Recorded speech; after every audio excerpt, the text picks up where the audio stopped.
स्वागत है आपका फिर से। देखिए, हम लोग अभी बात कर रहे थे मोड ऑफ सिलेक्शन की कि हाई कोर्ट में जो असिस्टेंट का पोस्ट है उसमें मोड ऑफ सिलेक्शन क्या क्या रहेगा, कैसे रहेगा। देखिए, इसमें 4 स्टेज है। 4 स्टेज में जो पहला स्टेज है आप सबको पता है वो पीटी, जिसका डेट अभी आ चुका है 30 अप्रैल को पीटी होगी, जो एमसीक्यू बेस्ड होगी, multiple choice question based PT होगी। टोटल 100 नंबर की पीटी होगी। 100 नंबर में आपका 25 नंबर जनरल अवेयरनेस का रहेगा, उसके अलावा 25 नंबर रीजनिंग और math quantitative aptitude 25 number English और 15 नंबर हिंदी और 10 नंबर कंप्यूटर। तो टोटल मिला के 100 नंबर का आपका पीटी होगा। 100 नंबर में मिनिमम आपको 40% लाना ज़रूरी है।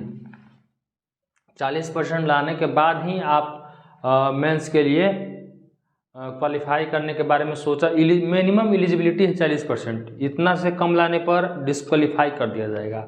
ये ज़रूरी नहीं कि इतना जो भी ला दिया उसको मेंस लिखने का मौका मिल ही जाए, लेकिन इतने से कम लाने पर कोई मौका मिलने का सवाल ही पैदा नहीं होता है। मिनिमम क्वालिफाइंग है।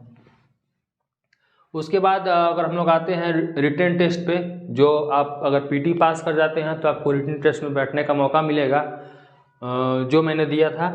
तो जिसमें इंग्लिश और हिंदी 2 पेपर होंगे, तो ये भी 100 नंबर का होगा, लेकिन इंग्लिश 60 नंबर का है और हिंदी 40 नंबर का ही है।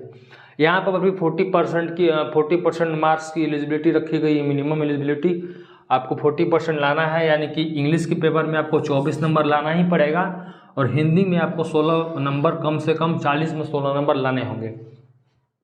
ये हो गए रिटन टेस्ट पीटी पास करने के बाद जो आयोजित किया जाएगा।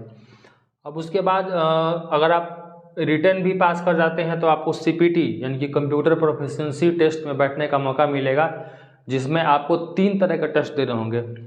एक एमएक्स वर्ड पे, एक एमएक्स एक्सेल स्प्रेडशीट और इंटरनेट रिलेटेड टेस्ट।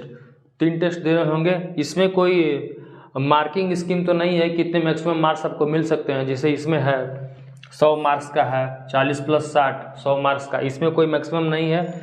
लेकिन यहाँ भी इसको आपको पास करना ज़रूरी होगा। ये क्वालिफाइंग टेस्ट है, इसको पास करना आपको ज़रूरी है। इसको बिना क्वालिफाई किए आप इंटरव्यू में नहीं जा सकते। आप इसको हल्के में नहीं लें, ये भी बहुत ज़रूरी होता है। मेरा यही गड़बड़ा गया था, इसके चलते मैं पास नहीं हो पाया। तो ये अब अगला जो है इंटरव्यू जो है 10 नंबर का है। 30% यानी कि 3 नंबर लाना आपको ज़रूरी है इंटरव्यू में। मिनिमम 3 नंबर नहीं लाने पे आपको डिस्क्वालीफाई कर दिया जाएगा, चाहे आपके पीछे कितने भी नंबर क्यों ना हो। पीछे कितने भी नंबर का मतलब क्या है? ये जो पीटी का नंबर है 100 नंबर, इसे नहीं जोड़ा जा रहा है। पीटी का नंबर 100 नंबर है, इसे नहीं जोड़ा जाता है मेरिट के लिए। ये बस क्वालिफाइंग है, ये बस क्वालिफाइंग नेचर का है, ये भी बस क्वालिफाइंग नेचर का है। जो रिटेन टेस्ट है मेन, इसी का नंबर मेरिट के लिए जोड़ा जाता है, यानी कि 40 + 60 100 नंबर यहाँ का मेरिट के लिए जोड़ा जाएगा। और जो इंटरव्यू है 10 नंबर का, ये 110 नंबर में ही आपका मेरिट बनेगा, इसका नंबर जोड़ा जाएगा। ये जो टेस्ट है उसका नंबर मेरिट में जोड़ने के बाद आपका मेरिट लिस्ट बनाया जाएगा। आगे हम लोग इसको अगर आपको ये सब सिलेबस अगर रास आ रहा है, एलिजिबिलिटी आपकी इसके लिए फिट बैठती है, तो आप इसके लिए ज़रूर अप्लाई करें, क्योंकि ये काफ़ी अच्छी सैलरी वाली पोस्ट है और काफ़ी प्रतिष्ठित पोस्ट है। लगभग 60 के अराउंड आपको सैलरी इसमें मिलेगी। पटना जैसे शहर में पोस्टिंग ही रहने वाली है, तो काफ़ी अच्छी सैलरी मिलेगी, काफ़ी अच्छी जगह पोस्टिंग है। तो आप ज़रूर अप्लाई करें। अब अप्लाई कैसे करना है, क्या तरीका है अप्लाई करने का, मैं बहुत जल्दी आपको बता दूंगा, बहुत शॉर्ट में। 1 मिनट के लिए आप बस ध्यान देंगे। देखिए फ्रेंड्स, जो अप्लाई करने की प्रक्रिया है उसमें कोई बहुत बड़ा रॉकेट साइंस नहीं है, बहुत सिंपल प्रक्रिया है। चलिए हम लोग एक बार देख लेते हैं, समझ लेते हैं। आपको बस रजिस्ट्रेशन करना है। आप जानते हैं कि काफ़ी फेमस साइट है sarkariresult.com, इस पर जाइए और जो पटना हाई कोर्ट का पोर्टल खुल के आएगा, उस पर न्यू रजिस्ट्रेशन पे रजिस्ट्रेशन कीजिए। रजिस्ट्रेशन करने के लिए आपको आपके पास मोबाइल नंबर और ईमेल आईडी तो होनी ही चाहिए, बस इतना ही ज़रूरत है। आप उससे रजिस्ट्रेशन कर सकते हैं और रजिस्ट्रेशन करने के बाद आपको ये सब चीज़ चाहिए जो मैं अभी आपको बता रहा हूँ, जिसके लिए मैंने ये वीडियो बनाया है। तो ये आपको पहले से आपके सिस्टम में, लैपटॉप में, कंप्यूटर में या फिर मोबाइल में होना चाहिए इस फॉर्मेट में, ताकि आपको तुरंत अप्लाई करने में आसानी हो। न तो ये न रहेगा फिर आप अप्लाई नहीं कर पाएंगे। देखिए, बिहार के जो भी कैंडिडेट हैं उनके लिए टोटल मिनिमम 10 सर्टिफिकेट ज़रूरी हैं, डॉक्यूमेंट ज़रूरी हैं जो उनके लिए होना चाहिए। बाकी कैंडिडेट को बिहार का चूँकि नहीं है तो वो बिहार का डोमिसाइल नहीं देंगे या फिर किसी तरह की कैटेगरी का लाभ उन्हें नहीं मिलेगा, तो उनके लिए 2 ये सर्टिफिकेट वो छोड़ सकते हैं, वो छोड़ देंगे। बाकी जितने भी कैंडिडेट हैं उनमें ये कॉमन है कि आपको फ़ोटो देना, अपलोड करना है। फ़ोटो का साइज़ बहुत इंपॉर्टेंट है, 50 से 100 KB के बीच में होना चाहिए, वरना वो लेगा ही नहीं।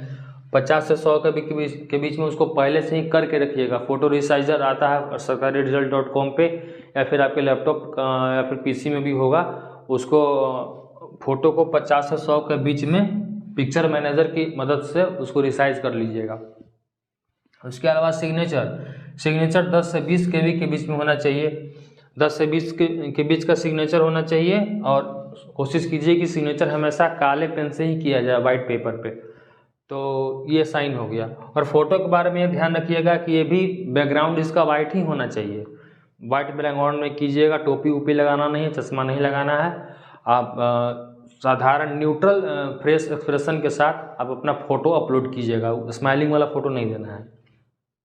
उसके अलावा 10th सर्टिफिकेट चाहिए, ये भी 50 से 100 KB के बीच में।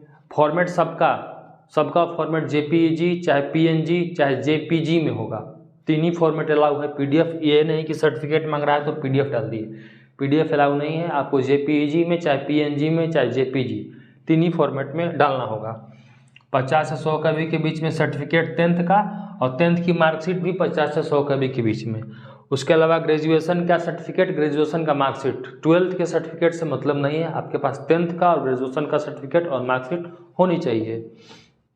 उसके अलावा कंप्यूटर का डिप्लोमा सर्टिफिकेट, जो भी कोर्स है, जो 6 महीने, मिनिमम 6 महीने का कोर्स का होता है, वो आपके पास होना चाहिए और उसे आप अपलोड करेंगे। ये भी 50 से 100 KB के बीच में करके ही अपलोड करेंगे। उसके अलावा आपको अपनी ID देनी होगी, जो ID आपने रजिस्ट्रेशन के वक्त बताई थी, वही ID का कॉपी आपको यहाँ पे अपलोड करनी होगी। कोशिश कीजिएगा कि वो ID अपलोड करें जिसमें आपका सिग्नेचर हो, जैसे पैन कार्ड में आपके सिग्नेचर बने होते हैं, तो पैन कार्ड वाले ही ID दिया कीजिए यहाँ पे। उसके अलावा डोमिसाइल सर्टिफिकेट उन्हीं लोगों के लिए है जो बिहार के निवासी हैं और यहाँ का किसी तरह का निवासी होने के नाते किसी कैटेगरी का लाभ लेना चाहते हैं। उनके लिए बिहार का डोमिसाइल ज़रूरी है, नहीं तो अदर स्टेट के जो भी कैंडिडेट हैं उनके लिए ज़रूरी नहीं है। और कैटेगरी सर्टिफिकेट का मतलब ST SC OBC EWS जो भी कैटेगरी के कैंडिडेट हैं वो अपनी कैटेगरी सर्टिफिकेट लगाएंगे। ये ध्यान रखेंगे कि रिसेंट होना चाहिए। जैसे EWS के मामले में आपका जो भी सर्टिफिकेट है 1 अप्रैल 2022 के बाद का बना हुआ होना चाहिए। 1 अप्रैल या 2022 या फिर उसके बाद का बना हुआ होना चाहिए। उसके पहले का EWS सर्टिफिकेट यहाँ लगाइएगा, बाद में इनवैलिड हो जाएगा और आपको जनरल की तरह ट्रीट किया जाएगा, तो आपका नुकसान होगा। तो इस तरह से EWS हमेशा जब भी आप लगाएं तो ये ध्यान रखें कि वो 1 अप्रैल के बाद का ही बना हुआ हो। इसी तरह से OBC सर्टिफिकेट भी रिसेंट ही लगाएं। उसके अलावा अदर कोई भी सर्टिफिकेट, अदर का मतलब कि अगर आप कोई कैंडिडेट PH कैटेगरी का है तो वो PH सर्टिफिकेट लगाएगा। तो ये सारे सर्टिफिकेट आपको चाहिए। इन्हीं सर्टिफिकेट को की कॉपी अपलोड करनी है और रजिस्ट्रेशन में प्रोसेस के बाद ये सब अपलोड होने में कोई समय नहीं लगता, एकदम काफ़ी स्मूथली अपलोड हो जाएगा। बस आपके सिस्टम में, आपके PC में, मोबाइल में ये सब पहले से होना चाहिए। आप पहले से इसका अरेंजमेंट कर लीजिए, उसके बाद रजिस्ट्रेशन करने को जाइए। धन्यवाद, आपका दिन शुभ हो।